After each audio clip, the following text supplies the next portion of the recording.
പണ്ട് നമ്മുടെ ചെറുപ്പകാലങ്ങളിലൊക്കെ നമ്മൾ ഒരു ഡ്രസ്സ് വാങ്ങിച്ചാൽ ചിലപ്പോൾ അത് കീറി കഴിഞ്ഞിട്ടായിരിക്കും അടുത്ത ഡ്രസ്സ് നമ്മൾ ഉപയോഗിക്കുക. അതേപോലെ ഒരു ചെരുപ്പാണേലും എന്ത് സാധനങ്ങളാണേലും അത് ഉപയോഗം മാക്സിമം നമ്മൾ ഉപയോഗിക്കുമായിരുന്നു. ഇന്ന് അതല്ല. ഇന്ന് ഒരു മാസം അല്ലെ 2 മാസം അതിനുള്ളിൽ തന്നെ അടുത്ത ജോഡി നമ്മൾ വാങ്ങിച്ചു കൊടുക്കും. കഴിഞ്ഞ ദിവസം എൻ്റെ അടുത്തൊരു 2 വയസ്സുള്ള ഒരു കുഞ്ഞിൻ്റെ അമ്മ അവൾ എന്ന് പറഞ്ഞ അച്ഛാ, ഞാൻ ഇന്നാളെ അച്ഛൻ്റെ അടുത്ത് വന്നതാണ്. എൻ്റെ 2 വയസ്സുള്ള കുഞ്ഞിനെ ഇടിക്കാൻ പാകത്തിന് ആരെങ്കിലുമൊക്കെ അവരുടെ കുഞ്ഞുങ്ങൾക്ക് മേടിച്ച് വെച്ചിട്ട് ഉപയോഗം കഴിഞ്ഞ ഡ്രസ്സുണ്ടെങ്കിൽ അച്ഛൻ പള്ളിയിലൊന്ന് വിളിച്ചു പറഞ്ഞാൽ എൻ്റെ കുഞ്ഞിന് ഒരു ജോഡിയെങ്കിലും കിട്ടിയാൽ എനിക്ക് വലിയ സന്തോഷമായിരുന്നു. ഒരുമിച്ച് പ്രാർത്ഥിക്കുന്ന കുടുംബം ഒരുമിച്ച് നിലനിൽക്കും. ഒരുമിച്ച് പ്രാർത്ഥിക്കുക എന്ന് പറയുന്ന ഒരവസ്ഥയുണ്ടല്ലോ, അത് ഓരോരുത്തരും ഓരോ സ്ഥലത്തിരുന്ന് പ്രാർത്ഥിക്കുന്നതല്ല. വീട്ടിൽ തിരുഹൃദയ രൂപത്തിന് മുമ്പിൽ, തിരുക്കുടുംബ രൂപത്തിന് മുമ്പിൽ ഒരുമിച്ചിരുന്ന് കുടുംബാംഗങ്ങൾ, അപ്പൻ അമ്മ മക്കൾ ഒരുമിച്ചിരുന്ന് ജപമാല ചൊല്ലി പ്രാർത്ഥിക്കുന്നതിനെ പറ്റിയാണ് ചാവർപിതാവ് പറഞ്ഞത്. നമുക്കൊരു അബദ്ധം, നമ്മൾ ഡിഗ്നിറ്റി ഓഫ് ലേബറിനെ പറ്റി മക്കളെ പഠിപ്പിച്ചിട്ടില്ല. തൊഴിലിൻ്റെ മഹത്വം നമ്മൾ പറഞ്ഞു കൊടുത്തിട്ടില്ല. ഇത് തെറ്റാ നമ്മൾ ചെയ്യുന്നത്. ഡിഗ്നിറ്റി ഓഫ് ലേബർ, തൊഴിലിൻ്റെ മഹത്വം, വിയർപ്പിൻ്റെ വില, ഇത് ഇന്നത്തെ മക്കൾ അറിയുന്നില്ല. വിയർപ്പില്ല, വിയർക്കാത്ത ഒരു തലമുറയാണ്. 4 മക്കളും ഉദ്യോഗസ്ഥരാ. മത്സരമാണ്. ഒരാൾ 2000-ന്റെ മേടിച്ച അടുത്തയാൾ 3000-ന്റെ. എങ്ങനെ കൂട്ടാവോ അത്രയും? ആ അവസ്ഥ എന്തുകൊണ്ട് എനിക്കൊരു തീരുമാനം എടുത്തുകൂടാ? എനിക്കത് വേണ്ട, എൻ്റെ കുടുംബത്തിനും അത് വേണ്ട. അങ്ങനെ ഉറച്ചൊരു തീരുമാനം എടുക്കാനുള്ള ഒരു തൻ്റെ ഇടം കാണിക്കണം.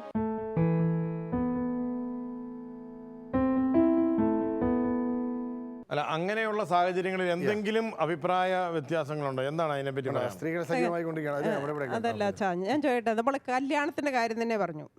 കല്യാണത്തിന് ഇപ്പം തൊട്ടടുത്ത വീട് നമ്മളെ കഴിഞ്ഞ് ഇച്ചിരി കൂടെ സാമ്പത്തികമായിട്ട് താഴ്ന്നവരാണെന്ന് വിചാരിക്കുക. അവരുടെ വീട്ടിലെ കല്യാണം നടക്കുന്നു, അതിൻ്റെ ആർഭാടം നമ്മൾ കാണുന്നു. എൻ്റെ വീട്ടിൽ വെക്കുമ്പോൾ ഞാൻ അതിൽ ഇച്ചിരി കൂടെ കൂട്ടണം എന്നല്ലേ സ്വാഭാവികമായിട്ട് ചിന്തിക്കുള്ളൂ. അത് ഈ ലോകത്തിൻ്റെ ഈ കാലഘട്ടത്തിൻ്റെ ഒരു ചിന്തയാണ്. അപ്പൊ നമ്മൾ സ്വാഭാവികമായിട്ടും അങ്ങനെ ആയി പോവുകയാണ്.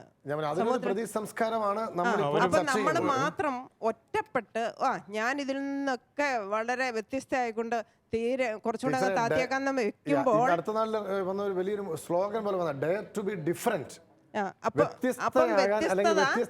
ധൈര്യം കാണിക്കുക. അപ്പൊ ഈ വ്യത്യസ്തൻ എപ്പോഴും ഒരു മാറ്റപ്പെട്ട വ്യക്തിയായി മാറുമോ എന്നുള്ള ഒരു ഇതുകൊണ്ടാണ്. സത്യത്തിലുണ്ടല്ലോ, ഇവിടെ നമ്മൾ അനുരൂപപ്പെടുന്നത് ഏത് സംസ്കാരത്തോടാണ്, ഏത് വിശ്വാസത്തോടാണെന്ന് ചിന്തിക്കണം. നമ്മുടെ പുണ്യവാന്മാരൊക്കെ നമ്മെ പഠിപ്പിച്ചിരിക്കുന്ന ഏറ്റവും വിഖ്യാതമായ ഒരു ക്യാപ്ഷൻ എന്ന് പറയുന്നത് എ ക്രിസ്ത്യൻ ഈസ് ഡിഫറെന്റ് എന്നാണ്. വ്യത്യസ്തനാണ്. സമൂഹത്തിന് ഒരുമിച്ച് ഒഴുകുകയല്ല, വ്യത്യസ്തനാണ്. മുമ്പേ ടീച്ചർ പറഞ്ഞല്ലോ, അതായത് നമ്മളിപ്പോൾ പരിഹാരത്തെ കുറിച്ച് ചിന്തിക്കുകയാണ്. അപ്പം നമ്മൾ പ്രശ്നത്തിൻ്റെ ഭാഗമാണോ? കുടുംബത്തിൽ നമ്മൾ പ്രശ്നത്തിൻ്റെ ഭാഗമാണോ? ഇത്തരത്തിലുള്ള പ്രശ്നങ്ങൾ വരുമ്പോൾ പരിഹാരത്തിൻ്റെ ഭാഗമാണോ എന്നാണ് നമ്മൾ ചിന്തിക്കേണ്ടത്. എൻ്റെ പേര് സണ്ണി, ഞാൻ പുഷ്പഗിരി ഇടവ. ഇന്നിന്റെ കാലഘട്ടത്തിൽ എന്നെ ശ്രദ്ധിക്കപ്പെടുക എന്നെ ശ്രദ്ധിക്കണം. അപ്പം ഞാൻ സമൂഹത്തിൽ ഒരു വേറിട്ടൊരു വെറൈറ്റി ആയിട്ട് എന്ത് കാണിച്ചാലും എനിക്ക് ആളാവണം. അതേ ഉള്ളൂ ഇന്നിന്റെ ഈ കാലഘട്ടത്തിൽ. അത്രയേ ഉള്ളൂ. അത് കാലഘട്ടത്തിന്റെ ഒരു ഫോളീസാണ്, അല്ലെങ്കിൽ ഈ കാലഘട്ടത്തിന്റെ ഒരു എന്താണ് നമ്മൾ പറയാൻ ഒരു അസംബന്ധ കാപട്യമാണ്. അതിന് അടിമത്തം എന്നാണ് ഞാൻ മുമ്പേ സൂചിപ്പിച്ചത്. മനസ്സിലായില്ലേ? അതിൽ നിന്നും പുറത്തു വരാനാണ് ചാവറപിതാവ് ഇന്നത്തെ ഒരു വലിയൊരു ദർശനം നമുക്ക് നൽകുന്നത്. ടീച്ചർ ഒന്നും കൂടെ പറയാനുണ്ട്. സഭാതലത്തിലും നമ്മൾ മാതൃക കാണിക്കണം. നമ്മുടെ തിരുനാൾ ആഘോഷങ്ങൾ, നമ്മുടെ പള്ളിയിലെ വെടിക്കൊട്ട്, അതുപോലെ തന്നെ വിവാഹാഘോഷങ്ങൾ, പിന്നെ ജൂബിലി ആഘോഷം, തിരുപ്പട്ടം, ഇവയിലെല്ലാം നമ്മൾ വളരെയധികം ആർഭാടങ്ങൾ കാണിക്കുന്നുണ്ട്. തീർച്ചയായും നമുക്ക് ഇപ്പോൾ ഉദാഹരണത്തിന് ഭരണങ്ങാനത്ത് വിശുദ്ധ അൽഫോൻസാമയുടെ തിരുനാൾ ആഘോഷിച്ചപ്പോൾ അവിടെ യാതൊരു വെടിക്കെട്ടോ പരിപാടിയോ ഒന്നുമില്ലായിരുന്നു. പ്രാർത്ഥനയിലും ദിവ്യബലി അർപ്പിക്കലിലും മെഴുകുതിരി പ്രദർശനത്തിലും ഒക്കെ ആയിട്ട് ദിവസങ്ങളോളം തിരുനാൾ ആഘോഷം വളരെ ഭക്തിപൂർവ്വം നടത്തി. അതുപോലെ തന്നെ നമ്മുടെ ഓരോ ഇടവകകളിലും നമ്മുടെ തിരുനാൾ ആഘോഷങ്ങൾ നടത്തിക്കൂടെ? സഭയ്ക്ക് അതിനെന്ത് പറയുവാൻ സാധിക്കും? അതായത് നമ്മൾ ഈ വിഷയം കഴിഞ്ഞൊരു എപ്പിസോഡിൽ ചർച്ച ചെയ്തതാണ്. തീർച്ചയായിട്ടും ടീച്ചർ ഇപ്പോൾ കൊണ്ടുവരുന്ന ഈ ഒരു ചിന്ത ഒരു തുടർ ചർച്ചയ്ക്ക് വിധേയമാകേണ്ട ഗൗരവമുള്ള വിഷയമാണ്. നമ്മുടെ സീറോ മലബാർ സിനഡ് അസംബ്ലി സമാപിച്ച 2016 നടന്ന സീറോ മലബാർ അസംബ്ലിയിലെ കൺക്ലൂഷനായിട്ട് ഉപസംഹാര സന്ദേശത്തിൽ നമ്മുടെ മേജർ ആർച്ച് ബിഷപ്പ് ആലഞ്ചേരി പിതാവ് പറഞ്ഞത് ലാളിത്യത്തിലേക്ക് നമുക്ക് മടങ്ങി വരാം, അല്ലെങ്കിൽ ലാളിത്യം നമുക്ക് സ്വന്തമാക്കാം എന്നുള്ളൊരു സന്ദേശമാണ് ദേവാലയങ്ങളോടും വിശ്വാസികളോടും പറഞ്ഞത്. എന്ന് പറയുമ്പോൾ അത് പെരുന്നാളിൻ്റെ നടത്തിപ്പിലും ആഘോഷങ്ങളുടെ അവതരണത്തിലും ഈ ഒരു ലാളിത്യം നമ്മൾ പ്രകടിപ്പിക്കണം എന്ന് തന്നെയാണ്. ഇതൊരു പ്രതിബോധത്തിൻ്റെ തുടക്കമാണ്. ഇപ്പോൾ പിതാവിൻ്റെ ഈ ഒരു സന്ദേശം, അല്ലെങ്കിൽ ടീച്ചറൊക്കെ ഉൾപ്പെട്ട ഈ പറഞ്ഞ അസംബ്ലിയുടെ ചർച്ചയുടെ ഒരു തുടർച്ചയായിട്ടാണ് ഈ ഒരു ചിന്ത വരുന്നത്. അപ്പോൾ ഇങ്ങനെയുള്ള ചിന്തകൾ നമ്മൾ ഉണർത്തുകയും അതിനെ നിലനിർത്തുകയും വേണം. ഇതൊരു അസംബ്ലിയിലുണ്ടായി, ഇനി അടുത്ത അസംബ്ലിയിൽ മാത്രം ഇതിനെപ്പറ്റി ചർച്ച ചെയ്യുന്ന ഒരു സാഹചര്യം വരുമ്പോഴാണ് നമ്മുടെ ജീവിതവുമായിട്ട് ഇതിന് ബന്ധമില്ലാതെ പോകുന്നത്. ഇത് വിശ്വാസികൾ എന്നുള്ള നിലയിൽ നമ്മൾ ജീവിതത്തിലേക്കും ഇടവക തലത്തിലുള്ള ഭരണ സംവിധാനത്തിൽ സഹകരിക്കുന്ന വ്യക്തികൾ എന്നുള്ള നിലയിൽ നിങ്ങൾ ഓരോരുത്തരും ഇടവക തലത്തിലുള്ള ഭരണ സംവിധാനത്തിൽ വികാരി അച്ഛനെ സഹായിക്കുന്നവരാണ്. അപ്പോൾ ഒരു ആശയ രൂപീകരണം വരുമ്പോൾ അത് ആർഭാടത്തിൻ്റെ ആശയത്തിലേക്ക് കഴിഞ്ഞ വർഷത്തേക്കാൾ 1 ലക്ഷം കൂടെ കൂട്ടിയിട്ടിട്ട് ബില്ല് അക്കൗണ്ട് സെറ്റ് ചെയ്യുക, അല്ലെങ്കിൽ അടുത്ത ഇടവക നടത്തിയതിനേക്കാളും 1000 ഖജന കൂടുതൽ പൊട്ടിക്കുക, ഇങ്ങനെ പറയുന്നതിലാണ് നമ്മുടെ വിശ്വാസം പെരുക്കുന്നത് എന്നുള്ളൊരു കൺസെപ്റ്റ് എന്ന് പറയുന്നത് ഒരിക്കലും നമ്മൾ പ്രോത്സാഹിപ്പിക്കാൻ പാടില്ല എന്നാണ് നമ്മുടെ സഭയുടെ മുഖ്യ ആശയധാരയിൽ നമ്മൾ മനസ്സിലാക്കുക. ഇപ്പോൾ ടീച്ചർ പറഞ്ഞതും ഇതേ രീതിയിലുള്ള ഒരു ചിന്തയാണ്. എനിക്ക് ഒന്ന് ഷെയർ ചെയ്യാനുള്ള, എൻ്റെ പേര് ബിജു, മഞ്ചേരി ഇടവകയിൽ നിന്ന് വരുന്നു. ടീച്ചർ പറഞ്ഞതിനോട് ഞാൻ യോജിക്കുന്നില്ല. കാരണം എന്താണെന്ന് ചോദിച്ചാൽ ഞങ്ങളുടെ മഞ്ചേരി ഇടവകയിൽ ഒരു 6 വർഷമായിട്ട് യാതൊരു ആഘോഷങ്ങളും ഞങ്ങളുടെ വികാരിയച്ഛൻ നടത്തലില്ല. ഏറ്റവും ചിലവ് ചുരുക്കിയിട്ടാണ് അവിടുത്തെ ആഘോഷങ്ങളൊക്കെ നടത്തുന്നത്. എങ്കിലും ഇടവക്കാരുടെ ആഘോഷങ്ങൾക്ക് യാതൊരു കുറവുമില്ല. അവിടെ ഏറ്റവും ആർഭാടമായിട്ടാണ് എല്ലാ ആഘോഷങ്ങളും ഇടവകയിൽ കല്യാണങ്ങളായാലും മറ്റുള്ള ചടങ്ങുകൾ നടത്തുന്നത്. അല്ല, മാറ്റം ആരിൽ നിന്നെങ്കിലും തുടങ്ങണം എന്ന് വിചാരിച്ചിരിക്കാതെ മാറ്റം എന്നിൽ നിന്ന് തന്നെ തുടങ്ങിക്കോട്ടെ എന്ന് വിചാരിച്ച ഒരു നല്ല വികാരിച്ചനാണ്. അദ്ദേഹത്തിന് ഒരു കൈയടി കൊടുക്കണം. കാരണം അനാവശ്യമായ ആർഭാടങ്ങൾ ഒഴിവാക്കി എൻ്റെ ഇടവകയിൽ, എൻ്റെ സഭയിൽ തന്നെ ഒരു മാറ്റം എന്നിൽ നിന്ന് ആരംഭിച്ചോട്ടെ. മഞ്ചേരി സെന്റ് ജോസഫ് വികാരിച്ചൻ്റെ പേരെന്താണ്? റോണി പോൾ കാവിൽ എന്ന നമ്മുടെ ആ മാറ്റം എന്നിൽ നിന്ന് തുടങ്ങിക്കോട്ടെ എന്ന് പറഞ്ഞ വികാരിച്ചനൊരു കയ്യടി നമ്മൾ കൊടുക്കുകയാണ്. അത് എല്ലാവർക്കും ഒരു മാതൃകയാണ്. അങ്ങനെ ഒട്ടനവധി വികാരിച്ചന്മാരുണ്ട് കേട്ടോ. പക്ഷേ വികാരിച്ചന്മാർ പറയുമ്പോഴും ഇടവക സമൂഹത്തിലെ ചില സുഹൃത്തുക്കൾക്കാണ് ഈ പ്രശ്നം വരുന്നത്, അല്ലേ? ശരിയല്ലേ? വികാരിയച്ഛന്മാരെല്ലാവരും നല്ല കാര്യങ്ങളൊക്കെ തന്നെ ആയിരിക്കും പറയണത്. പക്ഷേ ഇടവക സമൂഹത്തിൽ തീരുമാനമെടുക്കുന്ന ചില എലമെൻസ് ഉണ്ട്. അവരാണ് പറയുന്നത് പോരാ, ഇങ്ങനെ പോരാ, നമുക്ക് ഇത്രയും പൈസ ചെലവഴിക്കണം എന്ന് പറയുന്ന ഒരു ആശയം അവിടെ രൂപീകരിക്കപ്പെടുകയാണ്. അതിനൊരു ബദലായിട്ട് ഒരു പ്രതിസംസ്കാരം ഉണ്ടാകണമെങ്കിൽ അതിനും അപ്പുറത്തുള്ള ഒരു ആശയ സംവിധാനത്തിൻ്റെ ശക്തി ഇടവകയിലുണ്ടാണ്. അതുകൊണ്ടാണ് മേജർ ആർച്ച് ബിഷപ്പിനെ പോലുള്ള ആളുകൾ, സഭയുടെ ഏറ്റവും ഉന്നത സ്ഥാനീയരായിരുന്ന ആളുകൾ വളരെ ശക്തമായ അഭിപ്രായം പറയുമ്പോൾ അത് സ്വീകരിക്കുവാൻ സഭാമക്കൾ തയ്യാറാകണം. അത് ഇടവക വികാരിയിലൂടെ വരുമ്പം സഭാമക്കൾ ഇതാണ് സഭയുടെ മനസ്സ്. കത്തോലിക്ക സഭയിലെ അംഗമായിട്ടുള്ള, അല്ലെങ്കിൽ സുറിയാനി കത്തോലിക്ക സഭയിലെ, ലത്തീൻ കത്തോലിക്ക സഭയിലെ, മലങ്കര കത്തോലിക്ക സഭയിലെ അംഗമായിട്ടുള്ള ആളുകൾ ആ സഭയുടെ പിതാക്കന്മാർ പറയുന്നത് സഭയുടെ മനസ്സാണ് എന്ന് തിരിച്ചറിയുവാനുള്ള സാമാന്യമായിട്ടുള്ള ഒരു പ്രതിബോധം സ്വയം സൃഷ്ടിക്കണ്ടേ? ഒരു വിശ്വാസി എന്നുള്ള നിലയിൽ എനിക്ക് എൻ്റെ സഭയുടെ കാഴ്ചപ്പാടിനോട് ചേർന്ന് നിന്നുകൊണ്ടുള്ള വിശ്വാസ ജീവിതമാണ് ഞാൻ നയിക്കേണ്ടത്. ശരിയല്ലേ? അപ്പോൾ ആ രീതിയിൽ ഒരു ആർഭാടങ്ങൾ ഒഴിവാക്കിക്കൊണ്ട് ലളിതമായ ഒരു ജീവിത ശൈലിയിലേക്ക് തിരിച്ചു വരാനായിട്ട് സ്വയം ശിക്ഷണം കൊടുക്കേണ്ട ഒരു ഉത്തരവാദിത്തമാണ് ചാവറച്ചൻ്റെ ഈ ഒരു ചാവരുൾ നമ്മളുടെ ഉള്ളിൽ ഉൽപ്പാദിപ്പിക്കുന്ന ഒരു ചിന്ത. അല്ല, അതുകൊണ്ട് തന്നെയാണ് ഇപ്പം നമ്മൾ ചാവറച്ചൻ പറഞ്ഞല്ലോ, അതായത് കുടുംബത്തിൻ്റെ സമ്പത്ത് എന്ന് പറയുന്നത് എന്നാണ് കൂട്ടിവെക്കുന്ന സംഗതിയല്ല. ഇടവകയുടെ സമ്പത്തും അങ്ങനെ തന്നെയാണ്. ഇടവകയുടെ സമ്പത്ത് ഒരു പെരുന്നാൾ കഴിഞ്ഞ് വരുന്ന ഒരു അവശിഷ്ടങ്ങൾ അല്ലെങ്കിൽ നഷ്ടങ്ങൾ, അത് നികത്താനായിട്ട് വീണ്ടും പിരിവുകൾ. അപ്പോൾ ഇങ്ങനെ വരുന്നൊരു സാഹചര്യം ഉണ്ടാകാതെ ഉള്ളതുകൊണ്ട് ആഘോഷിക്കുക, ഉള്ളതുകൊണ്ട് ആഘോഷം വളരെ മിതമാക്കുക. അങ്ങനെ ഡോക്ടർ എന്താണ് പറയാനുള്ളത്? എനിക്ക് അതിലൊരു ചെറിയൊരു അഭിപ്രായ വ്യത്യാസം പോലെ പറയാനുള്ളത്, നമ്മുടെ ബാല്യകാലത്ത് തുടങ്ങി നമ്മൾ ആഘോഷിക്കുന്നതാണ് പള്ളിയിലെ ഈ തിരുനാളും പെരുന്നാളും ഒക്കെ. അന്ന് നമ്മൾ ക്രിസ്ത്യൻസ് മാത്രമുള്ള ഏരിയയിലാണ് മുമ്പ് താമസിച്ചിരുന്നത്. അപ്പം അന്ന് പെരുന്നാൾ സാമ്പത്തിക സ്ഥിതി അനുസരിച്ച് ചെറുതായിട്ടും വലുതായിട്ടൊക്കെ നടത്തുന്നത് സ്വാഭാവികമായിരുന്നു. ഇന്ന് നമ്മൾ താമസിക്കുന്നത് ക്രിസ്ത്യൻസും മുസ്ലിംസും ഹിന്ദുസും ഉള്ള ഒരു പൊതുസമൂഹത്തിൽ താമസിക്കുകയാണ്. അപ്പോൾ നമ്മൾ നമ്മുടെ ക്രിസ്തുവിനെ പ്രഘോഷിക്കാനുള്ള ഒരു അവസരമായിട്ട് വർഷത്തിലൊരു തവണ നമ്മൾ നമ്മുടെ തിരുനാൾ ആഘോഷിക്കുമ്പോൾ ഇതിനെപ്പറ്റി അറിയാത്ത പലരും എന്താണത് എന്ന് ചോദിച്ചുകൊണ്ട് പറയുകയും ഈ ക്രിസ്തുവിനെ പ്രഘോഷിക്കാനുള്ള ഒരു അവസരമായിട്ട് എനിക്ക് പലതവണ തോന്നിയിട്ടുണ്ട്. അപ്പോൾ അവരവരുടെ അമ്പലത്തിലൊക്കെ ചെയ്യുന്നത് പോലെ നമ്മുടെ ക്രിസ്തുവിനെ പറ്റി അറിയാത്തവർക്ക് അത് അവരറിയുന്ന ഒരു സാഹചര്യമായിട്ട് നമ്മുടെ പെരുന്നാൾ എനിക്ക് തന്നെ പറഞ്ഞു കൊടുക്കാനായിട്ട് പറ്റിയിട്ടുണ്ട്. അല്ല, പെരുന്നാളിൽ ഇത്ര പറ്റിയിട്ടുണ്ട്. പിന്നെ ഈ എത്ര തുക ചെലവാക്കണം എന്നുള്ളത് നമ്മൾ ആ ഒരു പള്ളിയിലെ സാമ്പത്തിക സ്ഥിതി അനുസരിച്ച് ചെയ്യുന്നു. പിന്നെ ഈ വർഷം പറ്റിയില്ലെങ്കിൽ അടുത്ത വർഷം ചെയ്യുന്നു. നമ്മുടെ ഇപ്പം നമ്മളാണെങ്കിലും ബൈബിളിൽ പറയുന്നത് യേശു തിരുനാളിന് പോയി, വർഷത്തിലൊരിക്കൽ ഉണ്ടാവാറുള്ളതിൽ പോയി എന്നാണ് പറയുന്നത്. അപ്പൊ പിന്നെ അത് പെരുന്നാൾ ആഘോഷങ്ങളും തീരെ വേണ്ട എന്ന് പറയുന്നത് അതെല്ലാം ചെറിയ രീതിയിൽ ഇപ്പൊ 1,00,000 രൂപയ്ക്ക് ഒരു വർഷത്തിൽ നടത്തിയാൽ അതിലൊരു തെറ്റുണ്ടെന്ന് എനിക്ക് തോന്നുന്നു. ഡോക്ടർ പറയുന്ന പെരുന്നാൾ പിന്നെ ആഘോഷം നമ്മുടെ ഒരു സാധാരണ വിശ്വാസി മനസ്സിനെ അലങ്കരിക്കുന്ന ഓർമ്മകളുടെ ഭാഗമാണ്. നമ്മുടെ എല്ലാം ബാല്യത്തിൽ നമ്മൾ പെരുന്നാളിന് പോയി എന്ന് പറയുന്നതിൻ്റെ ഒരു ഓർമ്മയിൽ ഇപ്പോഴും നമ്മുടെ നെഞ്ചു കുളിരുന്നുണ്ട്. അപ്പോൾ അന്ന് നമ്മൾ വെച്ചുവാണിപ്പ കടകളുടെ മുമ്പിലൂടെ നടന്നതും പിന്നെ പലഹാരങ്ങൾ മേടിച്ചതും അതെ ഉഴുന്നാട് മേടിച്ചതും എല്ലാമാണ് നമ്മുടെ മനസ്സിൽ പെരുന്നാളിനെ പറ്റിയുള്ള ഒപ്പം ഞാനെന്ന് പറഞ്ഞോട്ടെ. അപ്പം നമ്മളെ സംബന്ധിച്ചിടത്തോളം പെരുന്നാളിനുള്ള ചെലവ് എന്ന് പറയുന്നത് പ്രദക്ഷിണം നടത്തുന്നതിൻ്റെ പേരിലല്ല, വിശ്വാസത്തിൻ്റെ പരസ്യമായ പ്രഘോഷണമായിട്ട് പൊതുസമൂഹത്തിലൂടെ ഞാൻ കത്തോലിക്ക സഭയിലെ അംഗമാണ്, ഞാൻ ഈ ഇടവക സമൂഹത്തിൻ്റെ ഭാഗമാണ്, ഈ ഇടവക സമൂഹം നിഷ്കർഷിക്കുന്ന മൂല്യബോധം അനുശാസിച്ചുകൊണ്ട് ഈ പൊതുസമൂഹത്തിൽ ജീവിക്കുന്ന വ്യക്തിയാണെന്നാണ് ഒരു വ്യക്തി ഈ പള്ളിപ്പെരുന്നാളിൻ്റെ പ്രദക്ഷിണത്തിൽ ഈ കൊടി പിടിച്ചുകൊണ്ടോ തിരി പിടിച്ചുകൊണ്ടോ കുരിശ് പിടിച്ചുകൊണ്ടോ നടന്ന് നീങ്ങുമ്പോൾ പൊതുസമൂഹത്തോട് പ്രഖ്യാപിക്കുകയാണ്. അതൊരു പരസ്യ പ്രഖ്യാപനമാണ്. അതൊരിക്കലും നമ്മൾ ഒഴിവാക്കേണ്ട കാര്യമില്ല.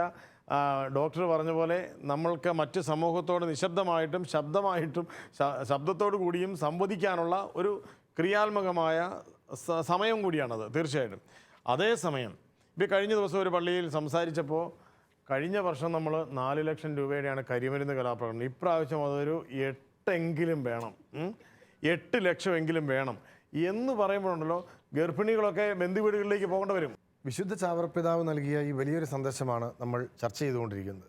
ഈ ഒരു ചർച്ചയിൽ നമ്മുടെ കുടുംബങ്ങളിൽ വീണ്ടും വീണ്ടും ആവശ്യമില്ലാത്ത കാര്യങ്ങൾ, ആവശ്യമില്ലാത്ത സാധനങ്ങൾ എങ്ങനെ വരുന്നു എന്നുള്ളതിനെക്കുറിച്ച് നമ്മൾ ചർച്ച ചെയ്തുകൊണ്ടിരിക്കുകയാണ്. അപ്പോൾ മുമ്പേ നിങ്ങൾ പറഞ്ഞു, കുഞ്ഞുങ്ങൾ അവരാണ് ഒരു പരിധിവരെ ചിലപ്പോൾ കുടുംബങ്ങളിൽ എന്ത് വേണം തീരുമാനിക്കാനുള്ള അവകാശം, തീരുമാനമെടുക്കാൻ കഴിവില്ലാത്ത കുഞ്ഞുങ്ങളുടെ തലയിലേക്ക് ഇട്ടുകൊടുക്കുന്നതിനെക്കുറിച്ച് ചേച്ചിയുടെ അഭിപ്രായം എന്താണ്? പഴയ കാലത്തൊക്കെ നമുക്കറിയാം, നമ്മളുടെ വീട്ടിലെ അപ്പനാണ് വീട്ടിലെ കാര്യങ്ങളൊക്കെ തീരുമാനിക്കുക. അപ്പൻ തീരുമാനിക്കുന്ന പോലെയാണ് കുടുംബത്തെ കാര്യങ്ങളൊക്കെ നടക്കുക. എന്നാൽ ഇന്ന് അതിൽ നിന്നെല്ലാം വ്യത്യസ്തമായിക്കൊണ്ട് വീട്ടിലെ ചെറിയ കുട്ടി, ഏറ്റവും ഇളയ കുട്ടി, അത് ഒരു ശരിക്കും സംസാരിക്കാൻ പോലും ആയിട്ടുണ്ടാവില്ല. അതിനു മുമ്പ് തന്നെ ആ കുട്ടി ആ കുടുംബത്തിൻ്റെ നിയന്ത്രണം തന്നെ ഏറ്റെടുക്കുകയാണ്. ആ കുടുംബത്തിൽ എന്ത് വേണം, ഏത് സൈസ് TV വേണം, ഏത് സൈസ് മൊബൈൽ വേണം, ഇന്നെന്ത് ആഹാരം വേണം, എല്ലാം തീരുമാനിക്കുന്നത് കുഞ്ഞുങ്ങളാണ്. ഇതിൽ നിന്ന് തന്നെ നമുക്കറിയാം കുടുംബത്തിൻ്റെ ആ ഒരു അവസ്ഥ എങ്ങോട്ട് മാറും. സ്വാഭാവികമാണ്. അപ്പോൾ ഈ പറയുന്ന സംഗതി ഇന്ന് നടക്കുന്നൊരു കാര്യമാണ്. കാരണം കുഞ്ഞുങ്ങളുടെ ആഹ്ലാദമാണ്, അവരുടെ ഒരു മനസ്സിന് സന്തോഷത്തിന് വേണ്ടിയാണ് നമ്മൾ ചെയ്യുന്നതെന്ന് പറയുമ്പോൾ പോലും അതുണ്ടാക്കുന്ന ദുർവ്യയം ഭയങ്കരമാണ്. കുടുംബത്തിൽ വന്ന് കൂടുന്ന സംഗതികൾ, അനാവശ്യമായ ഒത്തിരിയേറെ സാധനങ്ങൾ വാങ്ങിച്ചു കൂട്ടാൻ ഒരു വലിയ പ്രേരണ. സാധനങ്ങൾ വരും ഇല്ലേ? ടീച്ചറിന് എന്താ പറയാനുണ്ടായിരുന്നു മുമ്പേ? ഒരു ഓക്കെ പ്ലീസ്. ഞാൻ രഞ്ജിത്ത് ചാക്കോ, കുന്നമംഗലം ഇടവകയിൽ നിന്ന് വരുന്നു. അപ്പം സാന്ദർഭികമായി അലസരായ തൻ്റെ മക്കളെ അധ്വാനശീലരാക്കാൻ വേണ്ടി ഒരു വിവേകമതിയായ കർഷകൻ ചെയ്ത പ്രവർത്തനത്തെ പറ്റിയുള്ളൊരു കഥ ഓർമ്മ വരികയാണ്. മടിയന്മാരായ കുറേ മക്കളുള്ള ഒരു കർഷകൻ പല ശ്രമങ്ങൾ നടത്തി നോക്കി തൻ്റെ മക്കളെ അധ്വാനശീലരാക്കുന്നതിന് വേണ്ടിയും കൃഷിക്ക് ഇറക്കുന്നതിന് വേണ്ടി. പക്ഷെ മക്കളൊരിക്കൽ പോലും കൃഷിയോട് ആഭിമുഖ്യം പ്രകടിപ്പിക്കുകയോ അപ്പൻ്റെ കൂടെ പണിയെടുക്കാൻ വേണ്ടി പോവുകയോ കൃഷിയിടത്തിലേക്ക് തിരിഞ്ഞു നോക്കാനോ തയ്യാറായില്ല. ഒടുവിൽ മരിക്കാനായി കിടക്കുന്ന സമയത്ത് ആ പിതാവ് തൻ്റെ ആൺമക്കളെല്ലാം വിളിച്ചു കൂട്ടി അവരോട് പറഞ്ഞു, നമ്മുടെ നിങ്ങൾക്കുള്ള നമ്മുടെ സ്വത്തിൻ്റെ പറമ്പിൽ ഞാനൊരു നിധി ഒളിപ്പിച്ച് വെച്ചിട്ടുണ്ട്, അത് നിങ്ങളെല്ലാവരും കൂടെ കണ്ടെത്തി വീതിച്ചെടുത്തോളാൻ വിവേകമതിയായ കർഷകൻ തൻ്റെ മക്കളോട് ആവശ്യപ്പെടുകയാണ്. പിറ്റേന്ന് തുടങ്ങി മക്കൾ കൃഷിയുടെ എല്ലായിടവും കുഴിക്കാനും കിളയ്ക്കാനും തുടങ്ങി. ഏറ്റവും ഒടുവിൽ നിധിയൊന്നും കിട്ടാതെ ഏറ്റവും ഒടുവിൽ അവർ അധ്വാനശീലരായ കൃഷിക്കാരായി മാറുകയും അപ്പൻ തങ്ങൾക്ക് വേണ്ടി ഒളിപ്പിച്ചു വെച്ച നിധി ആ കൃഷിയിടം തന്നെയും അധ്വാനമാണ് എന്നുള്ള തിരിച്ചറിവ് മക്കൾക്കുണ്ടാവുകയും ചെയ്തു എന്നുള്ളതാണ് ആ കഥ. അപ്പോൾ ഇവിടെ നമ്മൾ മാതാപിതാക്കൾ വിവേകികളായി മാറുക, മക്കൾക്ക് എന്ത് വാങ്ങിക്കൊടുക്കണം എന്നുള്ളത് മാതാപിതാക്കൾക്ക് തീരുമാനിക്കാൻ സാധിക്കുക എന്നുള്ളത്, മക്കൾക്ക് തീരുമാനമെടുക്കാൻ കഴിയുന്ന ഘട്ടം വരെ മാതാപിതാക്കൾക്ക് സാധിക്കുക എന്നുള്ളത് വളരെ പ്രധാനമാണ്. ടീച്ചർ പറഞ്ഞത് ഇത് രണ്ടും കൂടെ ചേർത്ത് വെച്ചാൽ നമ്മൾ ആരാണ് കുടുംബം നയിക്കുന്നത്?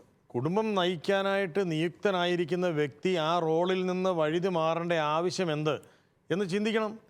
ആ ഉത്തരവാദിത്വം എന്തിനാണ് തിരിച്ചറിവില്ലാത്ത കുഞ്ഞുങ്ങളുടെ ശിരസിലേക്ക് വെക്കുന്നത്? ആ കുഞ്ഞ് ആവശ്യപ്പെടുന്നത് അതേപടി ചെയ്തു കൊടുക്കുന്നതാണോ യഥാർത്ഥ പേരൻറ്റിങ്? കുട്ടികൾ ആവശ്യപ്പെടുന്നത് പോലെ തന്നെ പെരുമാറാനാണ് പിന്നെ എന്തിന് പാരൻസ്? അല്ല, ടീച്ചർ മുമ്പേ ഒരു ആശയം പറഞ്ഞത് എന്താണ് ടീച്ചറിൻ്റെ ആശയം? ഞാൻ പറയാൻ ഉദ്ദേശിച്ചത് തന്നെയാണ്. കാരണം പലപ്പോഴും മാതാപിതാക്കൾ തീരുമാനങ്ങൾ എടുക്കാറില്ല, അവർ അതിൽ നിന്ന് ഒളിച്ചോടാനുള്ള ശ്രമം. കുട്ടികളുടെ തലയിൽ ഇത് വെച്ച് നമ്മൾ ആ കുറ്റം അവരുടെ തലയിലേക്ക് വയ്ക്കുന്നതിൽ ഒരു കാര്യമില്ല. കാരണം മാതാപിതാക്കൾ എടുക്കേണ്ട തീരുമാനം അവർ കൃത്യസമയത്ത് തന്നെ എടുത്തിരിക്കണം. രണ്ടാമത് കുഞ്ഞുങ്ങളോട് തുറന്നു പറയുക നമ്മുടെ കുടുംബത്തിൻ്റെ അവസ്ഥ എന്താണ്, കിട്ടുന്നതാണ്. ഞങ്ങളുടെ വീട്ടിൽ പരീക്ഷിച്ച് വിജയിച്ച ഒരു കാര്യമാണത്. കാരണം ഞങ്ങളുടെ വീട്ടിൽ എനിക്ക് രണ്ടാം ക്ലാസ്സിലും 8ലും പഠിക്കുന്ന 2 ആൺകുട്ടികളാണ്. 2 പേരോട് ഞങ്ങൾ കൃത്യമായിട്ട് അവരുടെ ചിലവ് മാത്രമല്ല കുടുംബത്തിൻ്റെ മൊത്തം ചിലവ് എല്ലാ മാസവും എഴുതുകയും അത് മനസ്സിലാക്കുകയും ചെയ്യുന്നുണ്ട്. അവരത് വളരെ കൃത്യമായിട്ട് ചെയ്യുന്നു. മൂത്ത മകന് കുറച്ചുകൂടെയൊക്കെ എല്ലാ കാര്യങ്ങളും മനസ്സിലാക്കി വളരെ ചെറുപ്പത്തിൽ ചെയ്യുന്നത്. രണ്ടാമത്തെ ആൾ ഇച്ചിരി അങ്ങനെയുള്ള ചിന്തിക്കുന്ന ഒരാളല്ലായിരുന്നു. പക്ഷെ അവനും ഇപ്പോഴും അതുകൊണ്ട് തന്നെ ഞങ്ങളുടെ ഒരു വരവും ചിലവും തമ്മിൽ കണക്കാക്കാനും പണം സൂക്ഷിക്കണമെന്നുള്ളൊരു കാര്യത്തിലേക്കും തിരിച്ചറിവിലേക്കും എത്തിത്തുടങ്ങി. അപ്പോൾ അത് കുഞ്ഞുങ്ങളെ നമ്മൾ നമ്മുടെ കൂടെ തന്നെ കൊണ്ടു നടക്കാൻ നമ്മൾ പഠിക്കണം. ഇങ്ങനെ പറഞ്ഞതിന്റെ പേരിൽ നിങ്ങൾക്ക് അഭിമാനക്ഷേതം വല്ലതും ഉണ്ടായോ? ഒന്നുമില്ല. കഴിവുള്ള അപ്പനാണ് അല്ലെ കഴിവുള്ള അമ്മ അല്ല എന്ന് കുഞ്ഞുങ്ങൾക്ക് തോന്നിയതായിട്ട് നിങ്ങൾക്ക് തോന്നിയോ? ഒരിക്കലും തോന്നിയില്ല. കാരണം ഞാൻ വേണ്ട എന്ന് ഞങ്ങൾ പറയുന്ന ഒരു കാര്യം വേണ്ട എന്ന് മനസ്സിലാക്കാൻ അവരിന്ന് പഠിക്കുന്നു. വളരെ പ്രധാനപ്പെട്ട ഒരു പ്രതികരണമാണ്. ഇതാണ് ശരിക്കുള്ള ഒരു ദർശനം നമ്മൾ മാതാപിതാക്കളിൽ നിന്നും പ്രതീക്ഷിക്കുന്നത്. ഇവിടെ നിങ്ങൾ പറഞ്ഞത് അത് തന്നെയാണ്. അപ്പോൾ എന്തെങ്കിലും നമുക്ക് പറയാൻ ഇങ്ങനെയുള്ള കാര്യങ്ങളൊന്ന് സമാപിക്കുന്ന പറഞ്ഞു വന്നത് പഴയ കാലത്തിലോട്ട് തിരിച്ചു പോകണമെന്നുള്ള ഒരു കൺസെപ്റ്റിലോട്ടാണ് വരുന്നത്. ഇല്ല, കുടുംബത്തിലൊരു നാഥൻ ആരാണ് അതിലോട്ട് വന്ന് അവരത് തിരിച്ചറിവിൽ കൊണ്ടുവരണം എന്നുള്ളതാണ് ഇപ്പോൾ നമ്മൾ പറഞ്ഞതിൽ. കുടുംബത്തിന്റെ നാഥയാകരുത്. അപ്പന്റെ റോൾ അപ്പനെടുക്കണം. അപ്പന്റെ റോൾ അപ്പനും അമ്മയുടെ റോൾ അമ്മയും. ടീച്ചറിൻ്റെ പറഞ്ഞു നമ്മുടെ കുടുംബ ബഡ്ജറ്റ് തയ്യാറാക്കുമ്പം അപ്പനും അമ്മയും മക്കളും ഒരുമിച്ചിരുന്ന് ചർച്ച ചെയ്ത് നമുക്ക് ബഡ്ജറ്റ് തയ്യാറാക്കിയാൽ കുറച്ചൊക്കെ നമ്മളുടെ ഈ പ്രശ്നങ്ങൾ പരിഹരിക്കാൻ സാധിക്കും. കുടുംബ ബഡ്ജറ്റ് എന്ന ഒരു വാക്ക് നമ്മൾ ഈ ചർച്ചയിൽ ആദ്യമായിട്ട് കൊണ്ടുവരികയാണ്. അത് ടീച്ചർ പറഞ്ഞ കാര്യം തന്നെയാണ്, നമ്മളെല്ലാവരും പറഞ്ഞത് തന്നെയാണ്. പക്ഷേ ഈ ഒരു എപ്പിസോഡ് സമാപിക്കുന്ന സമയമാകുമ്പോഴേക്കും ഈ ഒരു കാഴ്ച ഒരു പുതിയ കാഴ്ചപ്പാടായിട്ട് നമ്മുടെ ശ്രോതാക്കളിലും നമ്മളിലും ഉണരണം എന്നുള്ളത് നമുക്ക് ചിന്തിക്കാവുന്നതാണ്. കാരണം ഒരു കുടുംബത്തിൽ, അതാണ് ചാവറേച്ചൻ സൂചിപ്പിച്ചത്, എന്താണ് വേണ്ടത്, എന്താണ് വേണ്ടാത്തത്, എന്തിനോടാണ് മതി എന്ന് പറയേണ്ടത്, എന്തിനോടാണ് വാ എന്ന് പറയേണ്ടത് എന്നുള്ളത് നമ്മൾ തിരിച്ചറിയുന്ന ഒരു അന്തരീക്ഷത്തിലേക്ക് വന്നാൽ നമ്മുടെ കുടുംബത്തെ നിയന്ത്രിക്കാൻ നമുക്ക് കഴിയും. ഇല്ലെങ്കിൽ നമ്മളിവിടെ ചർച്ച ചെയ്ത പോലെ നമ്മുടെ കുടുംബത്തെ നിയന്ത്രിക്കുന്നത് മാധ്യമങ്ങളിലെ പരസ്യങ്ങളും ആ പരസ്യങ്ങൾ കണ്ട് കണ്ണ് മഞ്ചിയ വിവേകം ശൂന്യരായ നമ്മുടെ കുഞ്ഞുമക്കളാണ്. അവർ വിവേകശൂന്യർ എന്ന് വിളിക്കുന്നത് അവർ വളർച്ച എത്താത്തത് കൊണ്ടാണ്. അപ്പോൾ സത്യത്തിൽ കുഞ്ഞുങ്ങളെക്കാൾ വിവേകമില്ലാതെ പെരുമാറുന്നത് മാതാപിതാക്കളാണെന്നാണ് വിവേകശൂന്യരായ കുഞ്ഞുങ്ങൾ തീരുമാനമെടുക്കുന്ന വീടുകളിൽ നിന്ന് നമ്മൾ മനസ്സിലാക്കേണ്ടത്. അവർ ആ കുട്ടികളുടെ അത്രയും പോലും വിവേകം പ്രകടിപ്പിക്കുന്നില്ല. അതുകൊണ്ട് കുഞ്ഞുങ്ങൾ കരഞ്ഞോട്ടെ, കുഞ്ഞുങ്ങൾ ചിരിച്ചോട്ടെ, അവർ കുഞ്ഞുങ്ങളായതുകൊണ്ടാണ് അങ്ങനെ ചെയ്യുന്നത്. എന്നാൽ മുതിർന്നവരെ സംബന്ധിച്ചിടത്തോളം ഒരു വീടിൻ്റെ ഉത്തരവാദിത്വം ചുമക്കുന്നു എന്നുള്ളതിൻ്റെ രീതിയിൽ ഇതുപോലെ ഒരുമിച്ചിരുന്ന്, അതാണ് ജാഫറച്ചനും പറഞ്ഞത്, ഒരുമിച്ചിരുന്ന് പ്രാർത്ഥിക്കുക എന്ന് പറയുന്നത് തന്നെയാണ് ഈ കുടുംബ ബഡ്ജറ്റ് രൂപീകരിക്കുക എന്ന് പറയുന്നത്. ഈ പ്രാർത്ഥനയില്ലാത്ത, ഒരുമിച്ചിരുന്ന് പ്രാർത്ഥിക്കാത്ത കുടുംബത്തിൽ തോന്നിയ പോലെ ചിലവാണ്. ചിലവുകൾ തമ്മിൽ ഏകോപനമില്ല. ഓരോ അംഗങ്ങളുടെയും ചിലവുകൾ തമ്മിൽ ഏകോപനമുള്ള കുടുംബത്തിൽ ഈ അധികമായിട്ടുള്ള ദുർവ്യയം ഉണ്ടാവില്ല. മുമ്പേ സാറ് സൂചിപ്പിച്ചതുപോലെ ആധുനികമായിട്ടുള്ള വീട്ടുപകരണങ്ങൾ അല്ലെങ്കിൽ ഉപയോഗ സാധനങ്ങൾ വാങ്ങിച്ച് എക്സ്പയറി ഡേറ്റ് കഴിയുമ്പോൾ നമ്മളത് പുതിയത് മാറ്റി മേടിക്കുന്നു.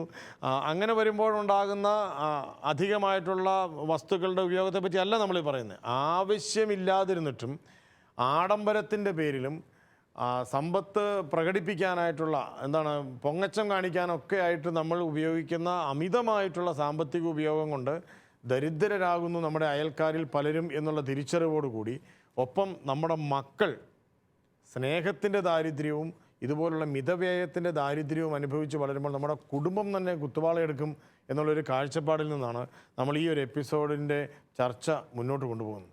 അപ്പോൾ തീർച്ചയായിട്ടും നമ്മൾ ചർച്ച ചെയ്ത വിഷയം വളരെ വളരെ കാലികമാണ്. വിശുദ്ധ ചാവറപ്പിതാവ് 149 വർഷം മുമ്പ് പറഞ്ഞ ഒരു കാര്യമാണ്. പക്ഷെ ഇന്നും അത് വളരെ വളരെ പ്രസക്തമാണ്, കാലികമാണ് എന്ന് നമ്മൾ തിരിച്ചറിയുകയും ഇന്ന് വളരെ സജീവമായി ഈ ചർച്ചയിൽ നിങ്ങൾ പങ്കെടുത്തു. നമ്മൾ ചാവറപ്പിതാവിൻ്റെ ആ ദർശനത്തെ ഇന്നത്തെ കാലഘട്ടത്തിനോട് ചേർത്ത് വെച്ച് നമ്മൾ നിർവചനം നടത്തുവാൻ ശ്രമിക്കുകയായിരുന്നു. അപ്പോൾ നമ്മുടെ വീടിൻ്റെ സമ്പത്ത് എന്ന് പറയുന്നത് വീണ്ടും വീണ്ടും വീട്ടിലേക്ക് വാങ്ങിച്ചു കൊണ്ടുവരുന്ന ഭൗതികമായ വസ്തുക്കളല്ല, വീട്ടിലുള്ള ആളുകളുടെ വലിയ കൂട്ടായ്മയും സ്നേഹവും ശക്തമായ ദൈവ സാന്നിധ്യത്തോടുള്ള നമ്മുടെ പ്രാർത്ഥനാപൂർവമായ ഒരു ഹൃദയ അടുപ്പവുമാണ് എന്ന ചാവറപ്പിതാവിൻ്റെ ആ ഒരു ദർശനം നമ്മൾ പങ്കുവച്ചു. അതുതന്നെ നമ്മൾ വീണ്ടും ഒരു വലിയ സന്ദേശമായി നമ്മൾ സ്വീകരിക്കുകയാണ്. ഇന്നത്തെ ഈ എപ്പിസോഡ് സമാപിക്കുമ്പോൾ നമ്മളിവിടെ സൂചിപ്പിച്ചതുപോലെ കുഞ്ഞുങ്ങളാണ് എന്ന് ഒരു തിരിച്ചറിവ്, അപ്പനാണെന്ന് അപ്പന് മനസ്സിലാകാൻ പറ്റുക, അമ്മയുടെ റോള് കുടുംബത്തിലെ ഓരോരുത്തരുടെയും കൃത്യമായ റോളുകൾ അത് തിരിച്ചറിഞ്ഞുകൊണ്ട് നമ്മൾ ഉത്തരവാദിത്വപൂർണ്ണമായൊരു കുടുംബജീവിതം നയിക്കുമ്പോൾ നമുക്ക് വീട്ടിൽ അനാവശ്യമായ സാധനങ്ങൾ ഒന്നും വന്ന് കൂടുകയില്ല. പകരം ഉള്ളത് വൃത്തിയായിട്ട് ഉപയോഗിക്കുവാനും കുടുംബത്തിൻ്റെ ബുദ്ധിമുട്ടുകളും കഷ്ടപ്പാടും അറിഞ്ഞ് കുഞ്ഞുങ്ങളെ വളർത്തുവാനും അങ്ങനെ യഥാർത്ഥത്തിലുള്ള നല്ലൊരു കത്തോലിക്ക വിശ്വാസത്തിലേക്ക് നമ്മുടെ കുടുംബങ്ങളെ നയിക്കുവാനും നമുക്ക് കഴിയും. അതിന് കഴിയട്ടെ. വിശുദ്ധ ചാവറപ്പിതാവ് അതിനുള്ള പ്രത്യേക അനുഗ്രഹം നമുക്കെല്ലാവർക്കും നൽകട്ടെ എന്ന് ആത്മാർത്ഥമായിട്ട് പ്രാർത്ഥിക്കുകയും ഈ എപ്പിസോഡിൽ വളരെ സജീവമായി പങ്കെടുത്ത നിങ്ങൾക്ക് എല്ലാവർക്കും പ്രത്യേകം നന്ദി പറയുകയും ചെയ്യുന്നു. ഏവർക്കും നന്ദി, നമസ്കാരം. Thank you so much.